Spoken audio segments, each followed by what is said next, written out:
오늘 읽어드렸던 본문은 기록을 보니까 작년에 또 이 본문으로 새벽 예배 말씀을 전했더라고요.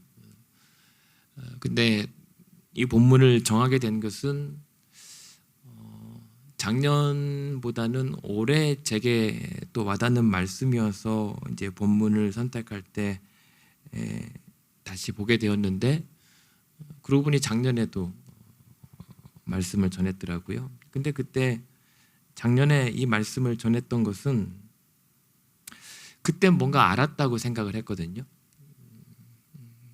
야곱이 지금 147세에 이제 이 땅에서의 생을 마감하고 하나님께로 돌아가는 그때 마지막 어쩌면 이제 자녀들을 축복하는 이 축복 전에 하나님 앞에 뭔가 독백처럼 나도 안다라고 했던, 이제 나도 안다라고 하는 말이어서 그때 당시 야곱이 삶을 다 살아놓고 마지막에 한숨과 함께 내뱉었던 나도 이제 좀 알 것 같다 라고 했던 고백이 이제 그때는 저의 고백처럼 뭔가 저도 알 것 같습니다, 하나님.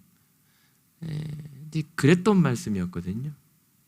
근데 다시 이 말씀을 이제 들여다보게 된 것은, 하나님, 그때는 분명히 제가 좀 알 것 같았는데 모르겠습니다.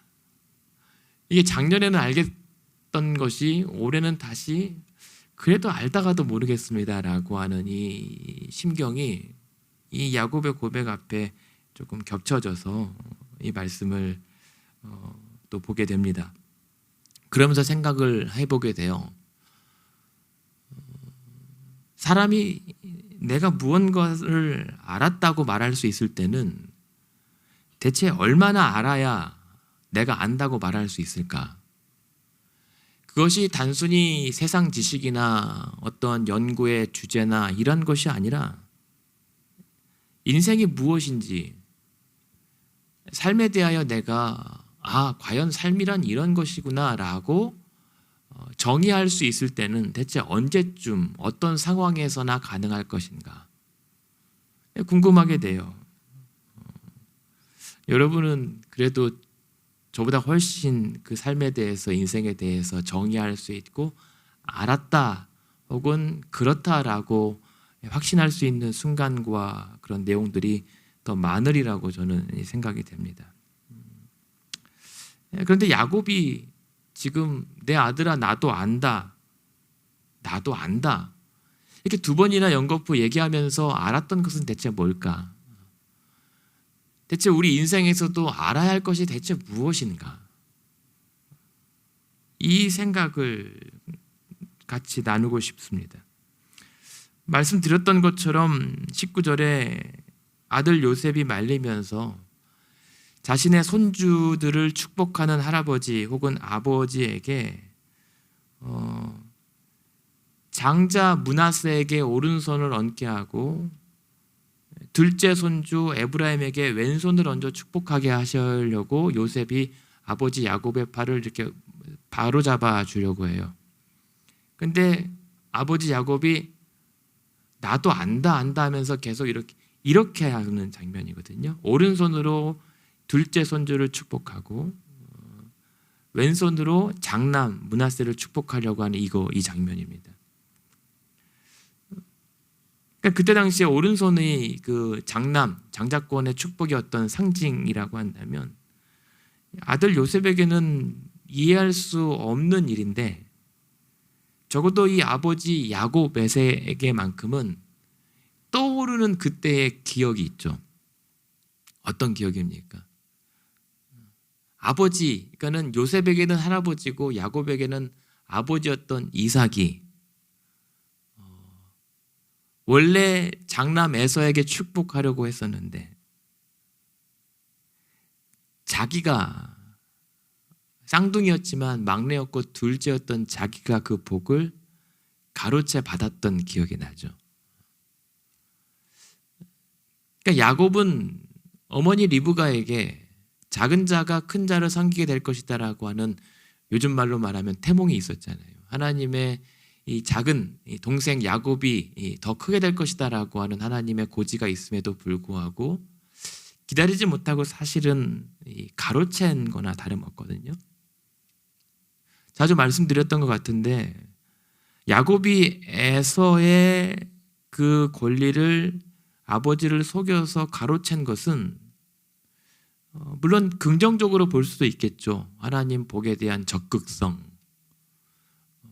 그러나 일반적으로 보기에는 하나님의 복의 어떤 이루심을 기다리지 못하고 사람의 생각으로 하나님보다 앞선 결과라고 저는 보고 있습니다. 굳이 그 복을 가로채지 않았더라도 굳이 형의 옷을 입고 그 염소 가죽의 털을 매끈한 손에 바르지 않아도 하나님은 충분히 그러한 모든 인생사의 섭리를 뛰어넘고 원래 하나님의 약속을 이루실 수 있는 분이었는데, 그렇기 때문에 야곱은 그로 인하여 수십 년의 삶을 돌고 돌아야 되는 그러한 인생의 어떤 역정들을 지나오게 되죠. 그런 것을 봤을 때 지금 야곱이 알았다라고 하는 것은 뭐 장남이 누구고 차남이 누군지라고 하는 것이 아니라 자신의 온 삶을 걸고 고백한 것이 나도 이제야 좀 알 것 같다라고 하는 고백이란 말입니다. 그러니까 지금 그 삶에 지금 나도 안다라고 하는 그 말에는 147년의 자신의 온 생애가 걸린 깨달음이에요. 아버지 이삭이 나이가 언제 그러니까 아브람 할아버지가 100세 때 자신의 아버지를 낳았단 말이에요. 그리고 이삭이 또 아버지 이삭이 자기를 낳았을 때 아버지 나이가 60세예요. 60세. 그래서 창세기에 나오는 이제 연대를 기록하면 대체적으로 계산하면 에서와 야곱이 자라고 그리고 아버지의 복을 가로채려고 했을 때 나이가 한 60세 정도입니다. 5, 60세라고 보죠. 너무 또 정확하지 않을 수 있으니까. 그러니까는 인생의 초년기가 아니라 중년기를 넘어서 이제 우리 기준에 보면 한참 인생을 살아도 알 만큼 안 때에 복을 가로챈 거예요. 그러니까는 그때 야곱은 그 전에 뭐였냐면 형 에서에게 이미 장자의 명분을 죽 한 그릇에 샀단 말입니다. 그것을 우리 요즘의 말에 표현하면 주식에 투자를 한 거예요. 그리고 장자라고 하는 이 주식을 사서 이제 그것이 대박만 나면 될 것이다라고 이제 기대를 했는데 좀처럼 그 주식이 대박이 터지지 않았던 거예요. 장자의 명분은 자기가 확보를 했지만 그리고 이미 하나님의 태중에서부터의 약속이 있었지만 실제 잡히지 않는 하나님의 약속과 60세가 다 돼가는데도 하나님은 도무지 이 형 에서에게만 장남의 상속권과 축복권을 주는 것 같고 자기에게는 어느 순수가 돌아오지 않는 것 같은 좀 조바심이 있었을 거란 말입니다. 근데 결국에는 그것을 참지 못하고 조금 앞서고 조급하다가 자신의 투자가 망한 거예요. 그 장자권이 써먹을 수도 없이 오히려 그 장남형 에서에게 죽임을 당할까 봐 도망치는 인생이 됐단 말입니다. 그러니까 실패한 인생이에요. 그래서 노년 한 중년이 돼서 자신의 삶은 실패하고 이 라반 삼촌 집으로 도망가는, 그러니까는 오늘날에 표현하면 사업에 실패하고 그냥 어쩔 수 없이 쫓겨간 인생이 돼버렸던 겁니다. 그 전까지는 집안에서 유복한 자녀로 살았다가요. 이제 그러다가 한 60, 70대에 50대 지나서 한 70대 전에 도망치다가 하나님의 은혜를 경험해요. 그게 부엘세바입니다. 아니 베델입니다. 부엘세바에서 또 은혜를 경험하게 되죠. 그래서 베델의 제단을 쌓게 되죠. 하나님을 만나요. 그래서 하나님께서 그 실패자로 도망자로 쫓겨가는 그 야곱에게 내가 너에게 한 약속을 이루기까지 너를 떠나지 아니할 것이고 너를 반드시 회복할 것이다. 돌아오게 할 것이다. 그렇게 겨우 하나님 붙잡고 재기에 성공한 인생이 야곱이에요. 그러니까 어쩌면 저와 여러분도 그렇게 하나님 앞에 살다가 그렇게 하나님의 축복을 믿고 또 누리다가 때로는 뜻하지 않게 실패하고 이리저리 하나님의 이 손에 이끌려서 쫓겨 다닐 때가 있다가 그래도 그때마다 하나님께서 만나주시고 약속해 주신 그 은혜 때문에 다시 재기에 성공하게 된 인생이 이제 야곱이었단 말입니다. 그러다가 이제는 조금 성공해서 다시 고향집에 돌아와요.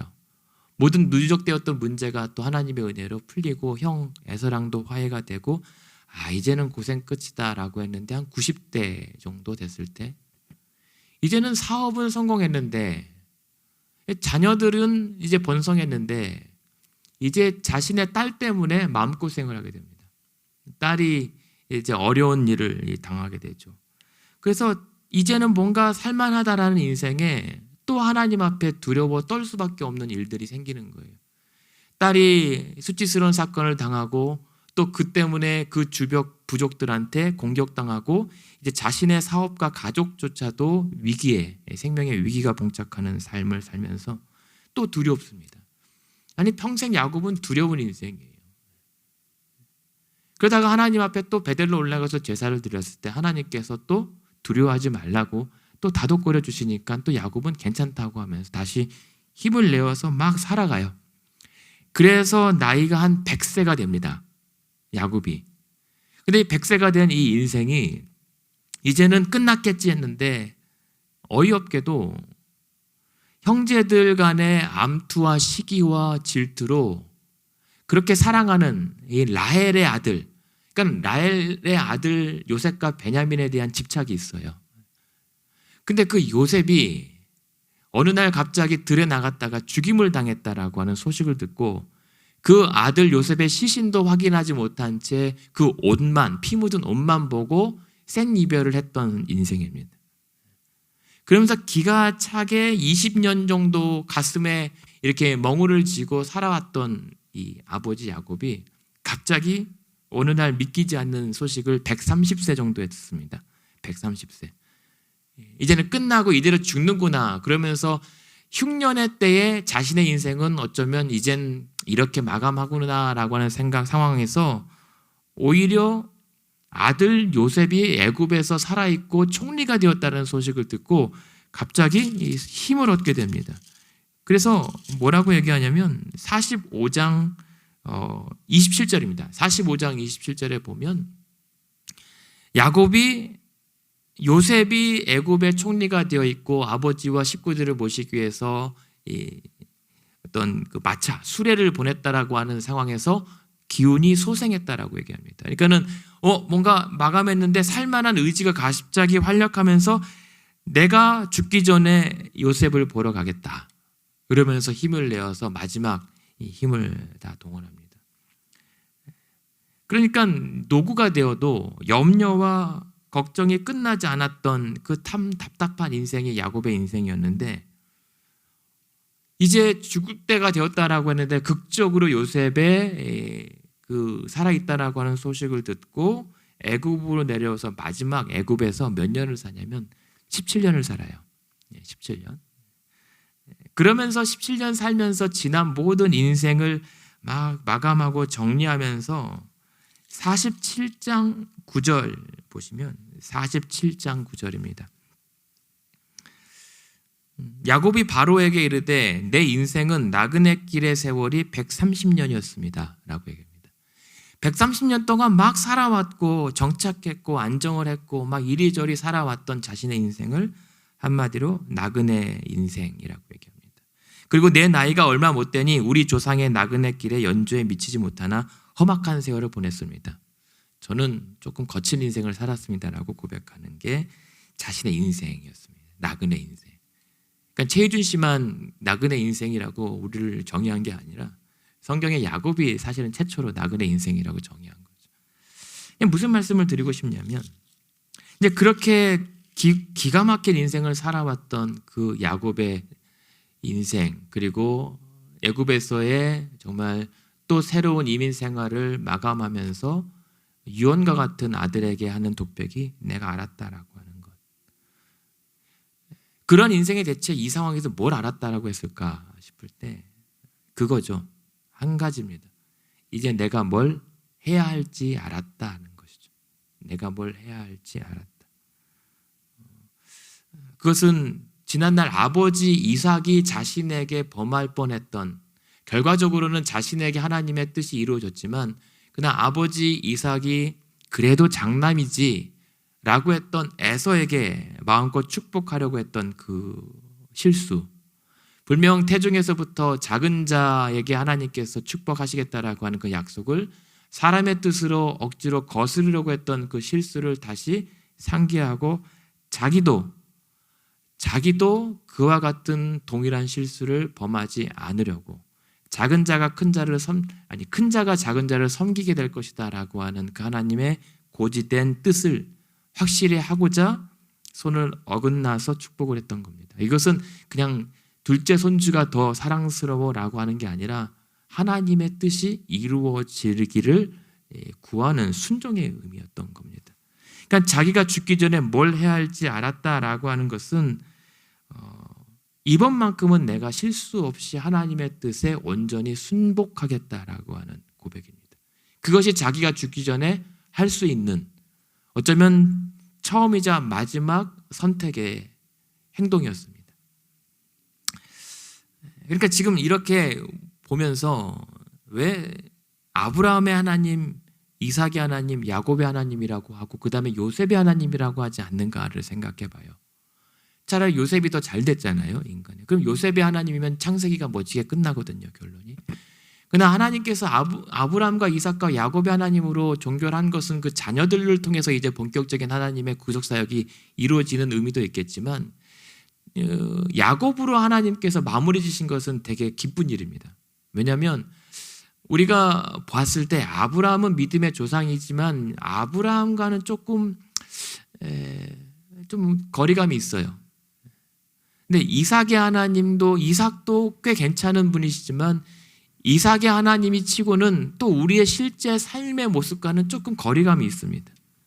근데 유독 야곱만큼은 참 친숙해요. 우리의 인생과 거리가 없고 좀 가까이 느껴지는 그 야곱이 참 내 인생 혹은 우리 인생과 많이 닮아 있다라고 하는 모습을 발견하게 되거든요. 그래서 야곱의 하나님이라고 하는 이 호칭이 있어서 우리에게는, 저에게는 참 위로가 됩니다.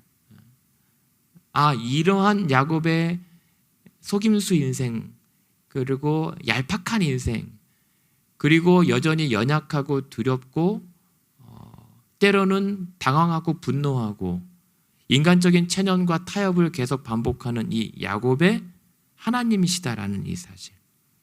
그리고 어제 목사님께서도 말씀하셨지만 그런 야곱과 함께 네가 어디를 가든지 내가 함께 내려가겠다라고 끝까지 노년에도 놓지 아니하시는 그 하나님이, 그 야곱의 하나님이라는 사실이 오늘 그러한 인생에 우리 하나님, 나의 하나님도 되신다라고 하는 이 사실이 큰 위로가 되는 거거든요. 여러분이 살아오시면서 많은, 지금도 야곱 못지않게 얼마나 기가 막힐 인생, 얼마나 억울하고 처절하고 하나님 앞에서 몸부림쳐야 했던 인생인지 모릅니다. 그러나 그런 인생임에도 불구하고 여전히 하나님께서 여러분과 함께 하시겠다라고 하는 그 약속이 있기에 오늘도 우리가 할 수 있는 그 유일한 한 가지는 그 하나님 앞에서 하나님, 나도 이제 알 것 같습니다. 그리고 나도 알겠습니다. 그래서 내가 이렇게 하겠습니다라고 하는 고백이 가능하게 된 것이죠. 그래서 우리도 물어야 됩니다. 하나님, 나도 알겠습니다. 그렇다면 이제 어떻게 하겠습니까? 라고 하는 인생의 어떤 순서를 정리하고 하나님 앞에서 우리들의 권리, 내 자신의 원함을, 그래도 장남이지 라고 하는 그것을 주장하며 억지 부리기보다는 하나님 앞에서 내가 무엇을 따라야겠습니까?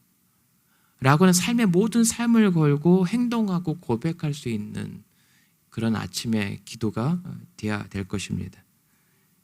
그래서 오늘 저와 여러분도 언젠가는 하나님께서 정말 나도 알겠습니다라고 고백할 수 있는 시기를 허락하시겠죠.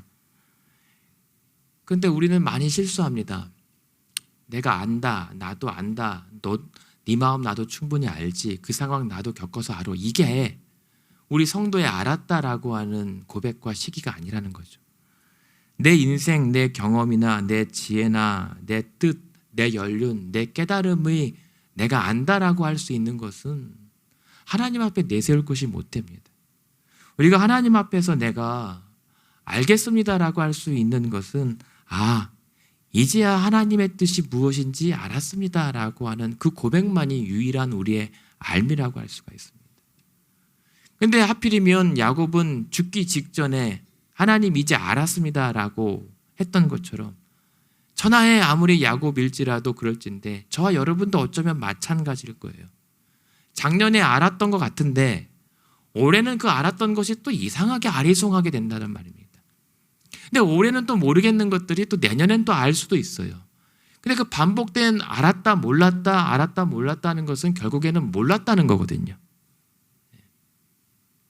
그러나 우리가 그 가운데서 왔다 갔다 하는 우리의 분별과 판단과 어떤 이 명철은 우리가 알았다고 내세울 것이 아니라 정말 우리가 영원토록 변함없이 알겠다라고 할 수 있는 그것은 어쩌면 우리가 죽기 전에 하나님 앞에 나가기 바로 직전에 그리고 내 삶에 하나님 외에는 남아있는 것이 하나도 없을 때 이제는 정말 내 육신이 다 썩어지고 늙어지고 내 의지와 생각도 이제는 이제 흐려지고 내가 손가락 하나 가누지 못하는 그 직전에 유일하게 오직 나의 인생을 책임져 줄 수 있는 그래서 의탁할 수 있는 오직 한 분 하나님만 남았을 때 그제서야 할 수 있는 고백이 하나님 이제 알겠습니다.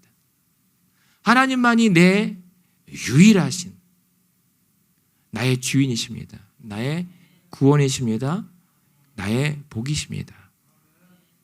그러므로 내가 그 유일하신 하나님 앞에 할 수 있는 것이라고 하나 있다면 내가 힘이 조금이라도 남았을 때는 내 뜻과 내 의지와 내 고집을 부리면서 하나님 앞에 어깃장을 놓았다면 이제 그럴 힘도 하나도 남지 않고 하나님께서 그럴 힘을 남겨두지 않았던 그 마지막 호흡 직전에 할 수 있는 것은 하나님 이제 알겠습니다.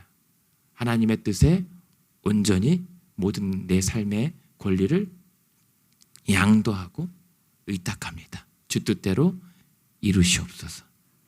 이게 우리 성도들의 유일한 삶에 알았다라고 하는 고백입니다. 이것은 우리가 지금 조금 힘이 있고 걸어 다닐 때나 혹은 신앙생활을 어느 정도 힘이 있어서 막 열심히 할 때도 불가능한 고백입니다. 왜냐하면 하나님의 뜻이 있어도 우리의 뜻과 주장이 조금이라도 앞설 수 있는 위험이 있기 때문에. 그래서 오늘 이 말씀 앞에 2025년 신년 초를 이제 시작할 때 우리가 계속 몸부림치는 것은 그냥 우리 그랬잖아요. 먹을 것이 없고 살 것이 부족하고 사업에 실패하고 사람들에게 쫓겨다닐 때마다 그래도 찬송하며 내 주를 가까이 하게 함은 돌베개에 베고 잠을 잘더라도 그 험난한 길이 생명길이 된다면 내가 늘 주를 찬송하며 주님께 나아가겠습니다라고 고백했던 시절이 분명히 있단 말이에요. 그래서 오직 주님만 한 분 남았을 때 그 신앙이 분명히 있을 것 같은데 어느새 우리의 생각은 압니다 해놓고 자꾸만 하나님께서 원하지 않는 하나님이 알기를 원치 않았던 그곳으로 더 우리는 분주하게 치달을 때가 있는 것을 우리는 회개해야 합니다. 어차피 다 남지 않는 것들이거든요. 어차피 우리가 하나님 앞에 나가기 전에 그런 분주함으로 치달았던 우리의 발걸음은 다 허망한 것들로 판명이 납니다. 그래서 오늘 우리가 기도하면서 하나님 오늘도 나의 온 생애를 걸어서 하나님의 뜻을 알기를 원합니다. 그리고 내가 그 하나님의 뜻을 알았던 것을 위해 내 온 삶을 걸고 내가 따라가길 원합니다. 그러면서 야곱이 죽으면서 이렇게 성경은 증언하거든요. 마지막 모습을 히브리서 말씀에 보면 야곱이 요셉의 그 아들들을 축복하고 죽을 때에 그 지팡이 머리에 의지하여 경배하였다라는 말입니다. 그러니까 야곱은 알았다, 안다. 이 말은 하나님 이제 좀 알 것 같습니다. 그래서 지팡이 머리라고 하는 것은 내 삶이 살아서는 그러지 못했을지언정 죽어서라도 그 이후의 삶의 모든 권리를 하나님의 주권과 인도하심에 부탁드립니다 라고 예배하며 나아갔던 것이거든요. 그게 순종입니다. 온 삶을 걸고 죽어서라도 하나님에게 내 모든 권리를, 주권을 주님께 이양하는 것. 그래서 마지막 유언이 뭐였어요? 야곱이 47장 29절에 보면 나는 여기 애굽 땅에 묻지 마라. 나를 하나님의 약속의 땅에 나를 장사 지내다오. 고향 땅에 갈 것이다. 하나님께서 나를 고향 땅으로 인도하실 것이다. 그것이 오늘 저와 여러분의 간절한 마음의 고백 되기를 원합니다. 오늘도 우리가 알았다라고 하는 것이 아니라 하나님께서 알아주시기까지 우리는 알 수 없는 자들. 유일한 분이 있다면 예수님께서 십자가에서 다 이루었다라고 했을 정도의 그 고백만이, 하나님께서 알아주신 그 고백만이 우리가 알았다라고 할 수 있는 상태라는 것. 그래서 오늘도 저와 여러분이 나도 알아 이게 아니라, 내가 아니라 주님께서 알았다고 하면서 알아주실 때까지 오늘도 나의 뜻이 아니라 하나님 뜻을 위하여 온 삶을 걸고 알아가기에 힘쓸 수 있는 자 되기 원합니다. 그래서 주님의 이름으로 여러분들이 그러한 믿음의 고백으로 여러분들의 자녀와 자녀들의 자녀들까지 축복하며 그렇게 하나님 앞에 나아갈 수 있는 여러분의 인생 되기를 주님의 이름으로 축복합니다.